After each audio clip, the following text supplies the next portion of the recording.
America's presidents have shaped a nation, but some presidencies left lasting harm. Today, we count down the 5 worst U.S. presidents. By consequence, failure, and missed leadership. The office of the president is a crucible, a place where character is tested and decisions echo through generations. It demands not just authority, but wisdom, not just power, but foresight.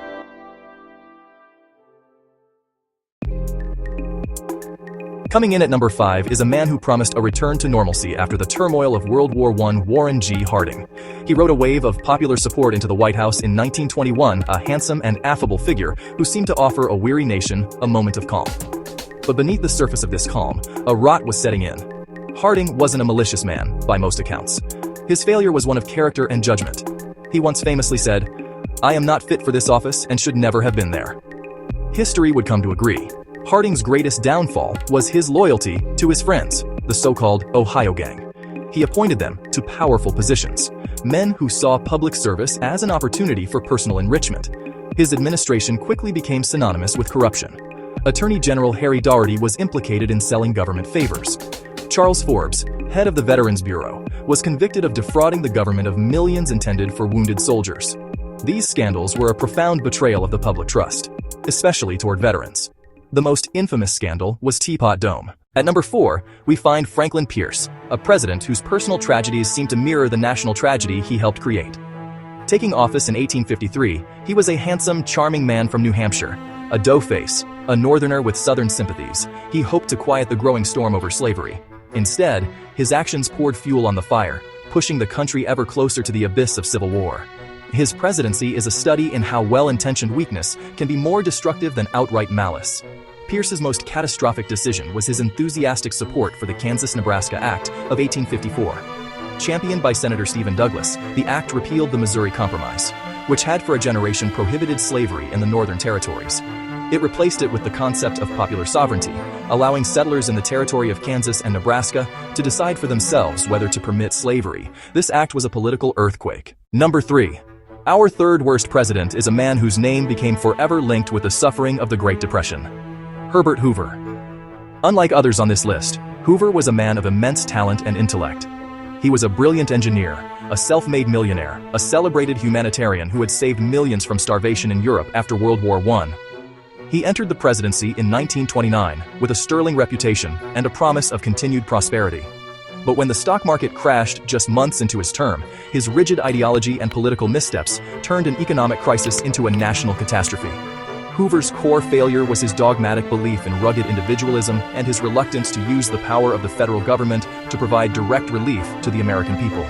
As banks failed, unemployment skyrocketed, and millions lost their homes and life savings, Hoover insisted that relief was a local and private responsibility. He called on businesses to voluntarily maintain wages and employment, a policy that collapsed as the economic reality worsened. Number 2. In the runner-up spot for the worst president is a man who inherited a nation shattered by civil war and a mandate to heal it, Andrew Johnson. When Abraham Lincoln was assassinated in April 1865, Johnson, his vice president, was thrust into the most consequential moment of presidential succession in American history. A Southerner who had remained loyal to the Union, he seemed uniquely positioned to oversee the Reconstruction of the South. Instead, his presidency became an exercise in obstruction, a betrayal of the war's promise of freedom, a direct assault on the rights of newly freed African Americans. Johnson's plan for Reconstruction was shockingly lenient toward the defeated Confederacy. He offered sweeping pardons to former Confederate leaders. He offered sweeping pardons to soldiers, allowing them to quickly regain power and political office. He required little more than a pledge of loyalty to the Union, turning a blind eye as Southern states enacted black codes. These codes restricted the movement of freed people, forced them into unfair labor contracts, and denied them basic civil rights. In Johnson's eyes, this was restoration. And now, at number 1, James Buchanan. If other presidents failed through corruption, weakness, or flawed ideology, Buchanan failed by doing almost nothing at all.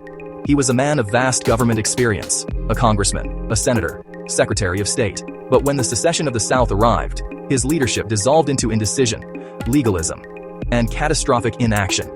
His presidency was not a failure of policy, it was a failure of existence. Taking office in 1857, he aimed to maintain the status quo. But his every move seemed to make things worse. He supported the Dred Scott decision. The newspaper headlines announced it. The decision declared African Americans were not citizens. It also said Congress had no power to prohibit slavery in the territories. Leadership in crisis matters. These presidencies remind us how decisions, or the lack of them, can alter a nation's course. From Buchanan's paralysis as the Union fractured, to Johnson's active sabotage of Reconstruction, to Hoover's ideological blindness in the face of economic collapse, we see a recurring theme. The presidency is not a passive office. It demands courage, vision, and a deep understanding of the forces shaping the nation.